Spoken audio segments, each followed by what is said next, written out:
DuoTale English. where every story teaches you English. Hello, everyone, and welcome back to DuoTale English. I am Marcus, and today I want to say something that might completely change how you think about learning English.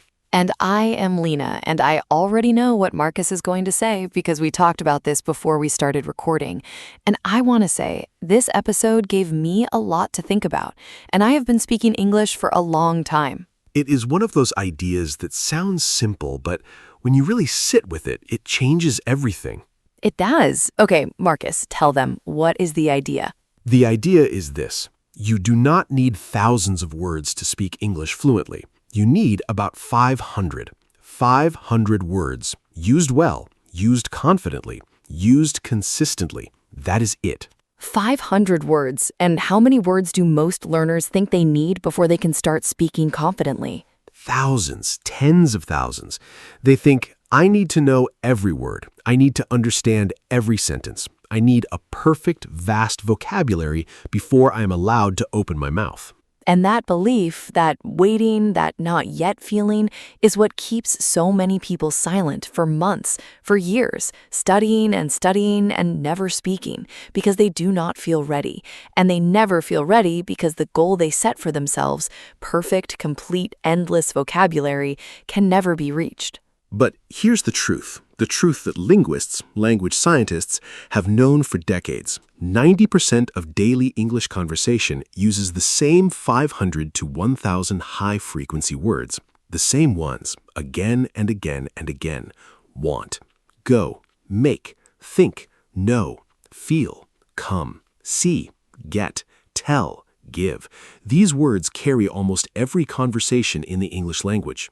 And if you know those words, really know them, not just recognize them on a page, but feel comfortable using them, then you can communicate, really communicate in real conversations with real people right now. Today, we're going to prove that. We're going to show you how 500 words structured smartly gives you real power in English. And before we get into it, welcome to everyone who's new here. On DuoTale English, we upload every single day. Every day, a new episode, new conversation, new ideas, new practice. Subscribe and turn on notifications so you never miss one. We are here every day, and this episode, this one, I think is one of the most important we have made because it gives people permission to start speaking now with what they have. Are you ready, Marcus? More than ready. Let's go. So, Marcus, let me describe something I see all the time. A learner opens a vocabulary app. They study 50 new words. They feel good. They think, I'm making progress. Then the next day, 50 more and 50 more and 50 more. Months pass. The vocabulary list gets longer and longer, and they still can't hold a real conversation. Because they are collecting words, not using them. Exactly. They're building a library of words they've never spoken out loud, that have never been in their mouth, that they have never used to actually say something to a real person. And a library of unspoken words is beautiful, but it won't help you at a restaurant, or in a job interview, or when a stranger asks you for directions. Communication is not about how many words you know. It's about how well you can use the words you have. And 500 well-used words will get you through 90% of real daily life situations. Guaranteed. Think about young children. A 3-year-old child can communicate almost everything they need using what? A few hundred words? They say, I want this. I'm tired. I don't like that. Where's mommy? Can we go now? They communicate their entire world with a tiny vocabulary because they're not afraid to use what they have. 3-year-olds are incredibly confident communicators. They have absolutely no problem making their needs very clear. They really don't, and there's something we can learn from that. Not the screaming, let's not take that part, but the confidence, the willingness to say the thing with the words you have, even imperfectly. And this is the myth we need to break today. The myth that says more vocabulary equals better speaking. It doesn't. Better using of vocabulary equals better speaking. Those are completely different things. More words in your head doesn't automatically help you speak, but using the words you have every day in real sentences, in real situations, that builds fluency. That's what fluency actually is. Story time. Meet Kai. Kai is 22 years old. He's from Japan. He's been studying English for 4 years, mostly at school and with textbooks. And Kai knows a lot of vocabulary. He can read English reasonably well, he's watched many English films, his passive English is quite good, but his speaking, he barely speaks at all. He avoids situations where he has to speak English. If he sees a foreign tourist looking confused near a map, he walks a different way instead of offering to help, because he's afraid that if he opens his mouth, something terrible will happen. And then, one day, Kai's English teacher at university does something unusual. She gives the class a challenge. The challenge is called the 500-word challenge, and the rules are very simple. For 1 week, you are only allowed to use 500 basic English words, the most common ones. No complicated vocabulary, no advanced phrases, no impressive words. Just simple, everyday, high-frequency words. And you must use them every single day, out loud in real sentences. And Kai's first reaction is, this is too easy. I know more than 500 words. Why would I limit myself to just these simple ones? This feels like going backwards. And what does the teacher say to that? She says, Kai, you know many words, but do you own many words? Knowing a word and owning a word are not the same thing. Owning a word means you can use it instantly, naturally, without thinking, without looking it up, without translating. How many words do you really own? And Kai thinks about it honestly, and he realizes maybe 200, maybe 300 that he genuinely owns, can produce without hesitation in any situation. And the teacher says, so your job this week is to own your 500 most important words completely, to use them so much that they live in your mouth, not just in your notebook. Live in your mouth, not just in your notebook. That's such a perfect way to say it. So Kai starts the challenge. Day 1, he wakes up and he narrates his morning, but this time he forces himself to use only simple words. I wake up, I'm tired, I want coffee, the morning is cold, I don't want to go to class today, but I will go because I have to. Simple, clear, and actually completely expressive. I wake up, I'm tired, I want coffee. That's real communication in 5 words with vocabulary that any A1 learner would know. And something interesting happens because Kai usually freezes when he speaks English, overthinking, searching for the right advanced word, getting stuck in his own head. But when he limits himself to simple words, that overthinking mostly disappears because the words are already there. They're instant, they're automatic. Oh, that's a really powerful insight. The overthinking happens because he's reaching for complicated words that aren't automatic yet. But the simple words, those are automatic. And when you use automatic words, the speaking flows. And by day 3 of the challenge, Kai does something he's never done before. He walks up to a foreign tourist in the city who looks lost, and he says, "Excuse me, can I help you? Where do you want to go?" 9 words, all simple, all common, all completely natural. And the tourist says, "Oh, thank goodness, I'm trying to find the train station." And Kai says, "I know this place. It's not far. You go that way, and then you turn left. It's about 10 minutes." And the tourist says, "Thank you so much. You are very helpful," and walks away. And Kai stands there for a moment and thinks, I just had a conversation in English, a real one with a stranger, and it worked, and I didn't use a single advanced word. I know this place. It's not far. You go that way, turn left, about 10 minutes. Every single word, a learner in their first month of English would know those words. And yet, that tiny, simple vocabulary solved a real problem for a real person in a real moment. And Kai goes home that evening and he writes in his English diary, "Today I helped someone with simple words. It was enough. Simple was enough." Simple was enough. Those 3 words right there, that's the whole episode. Okay, so which words are we talking about? Let's make this practical. Group 1, the basic verbs, the action words. Be, have, do, go, come, get, make, know, think, say, tell, give, take, see, want, need, use, find, feel, try. These 20 verbs alone appear in probably 60 or 70% of all English sentences. Say them with us, out loud. I am. I have, I do, I go, I come, I get, I make, I know, I think, I say, I tell, I give, I take, I see, I want, I need, I use, I find, I feel, I try. Now practice these sentences out loud. I am happy. I have a question. I don't understand. I want to learn. I need help. I think this is good. I feel better now. I try my best.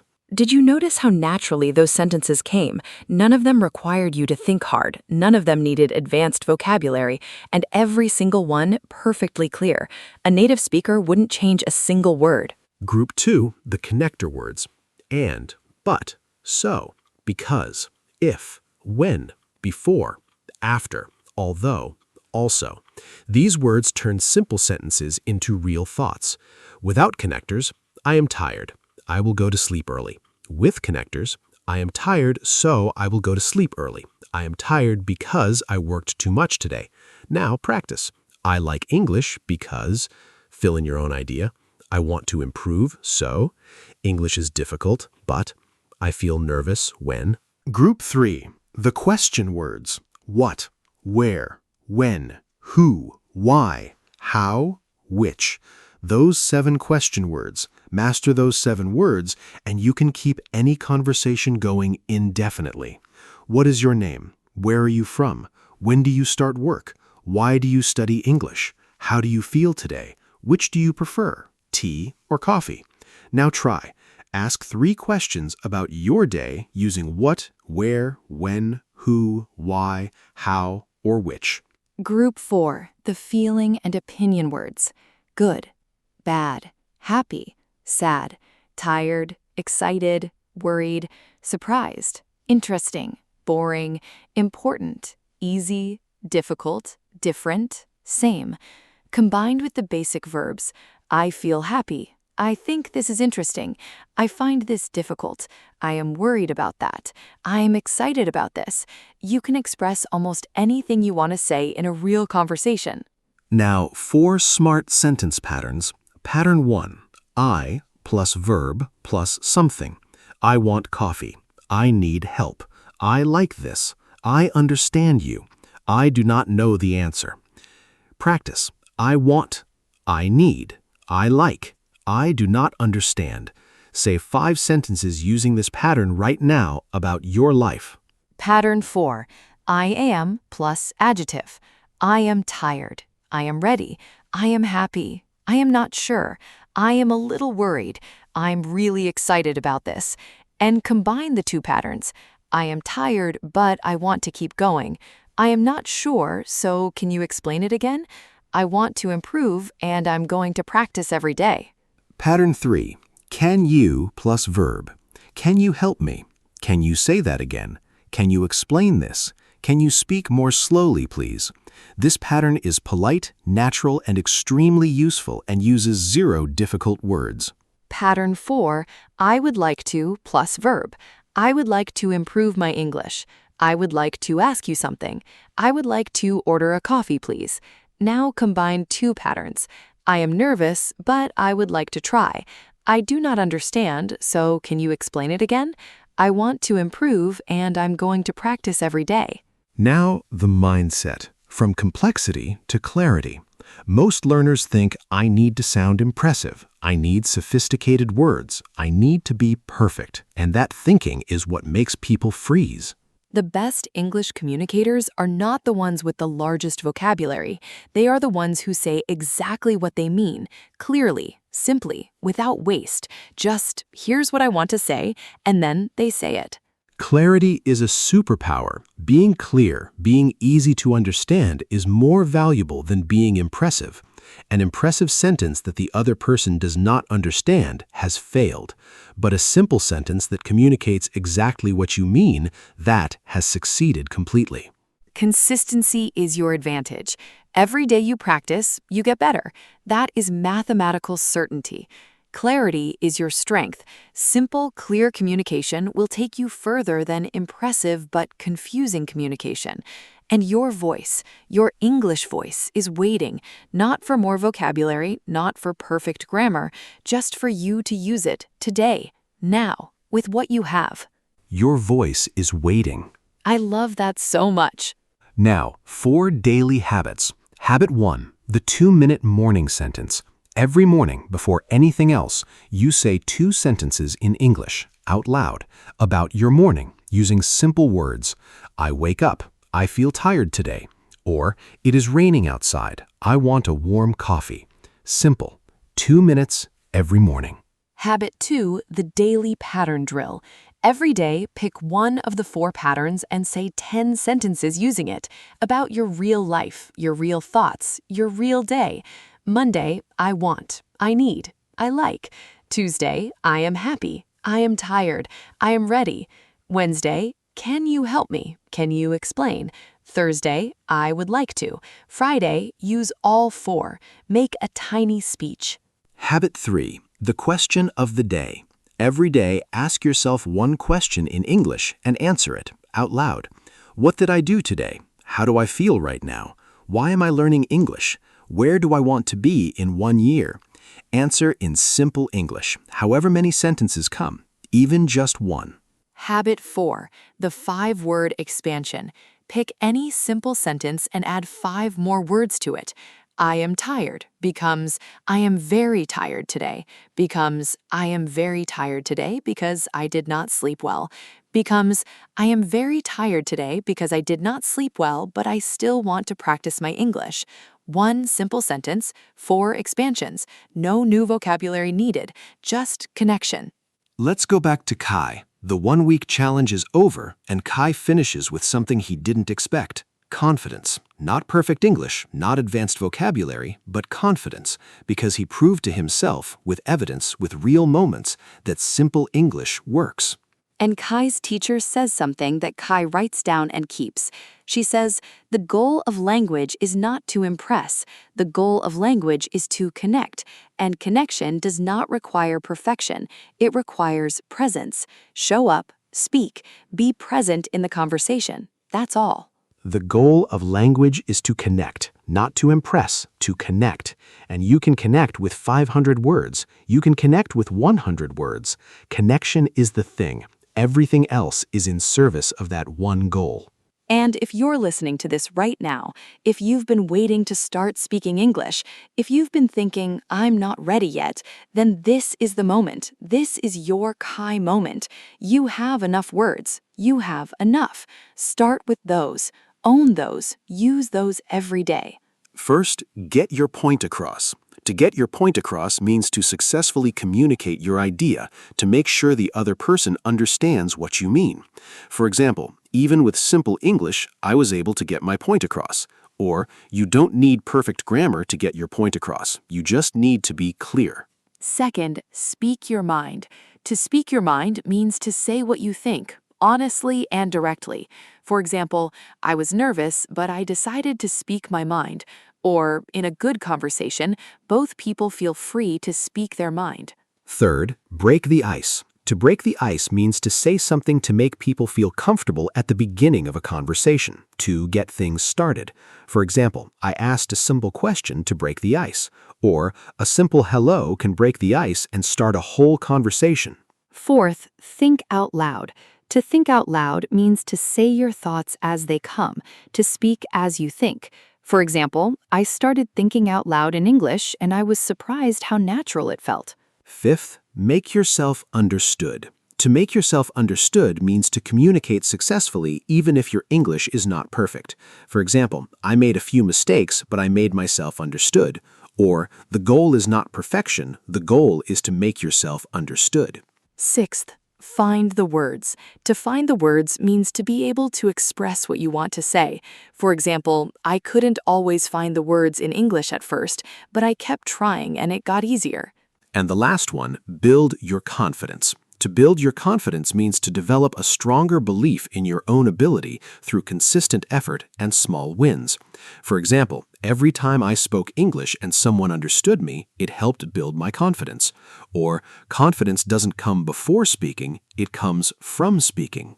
Okay, everyone, we're at the end of episode 16 of DuoTale English. Let me summarize. We talked about the myth of vocabulary. More words does not equal better speaking. What matters is how well you use the words you have. We met Kai, who went from avoiding conversations to helping a stranger with 9 simple words. We practiced 4 powerful sentence patterns. We talked about clarity over complexity, and we shared 4 daily habits to build 500-word fluency starting today. Our question of the day: use one of today's sentence patterns to write one sentence in English in the comments. Use I want, or I am, or can you, or I would like to. Just one sentence about your English journey. Right now. Don't overthink. Just write. Because that sentence, that one simple sentence, is you speaking English. That's you using your voice. That's the beginning of everything. We'll read it. We'll reply every single day. Please subscribe and turn on notifications. Episode 17 is coming tomorrow. Every day, new conversation, new growth. We're not going anywhere, and we hope you're not either. Share this episode with someone who is waiting to speak English. Tell them you already have enough words. Start today. Consistency is your advantage. Clarity is your strength. Your voice is waiting. Your voice is waiting. Thank you, everyone, for being here, for listening, for trying. See you tomorrow. Bye, Marcus. Bye, Lena. Bye, everyone. And remember, simple was enough. It always was. See you tomorrow.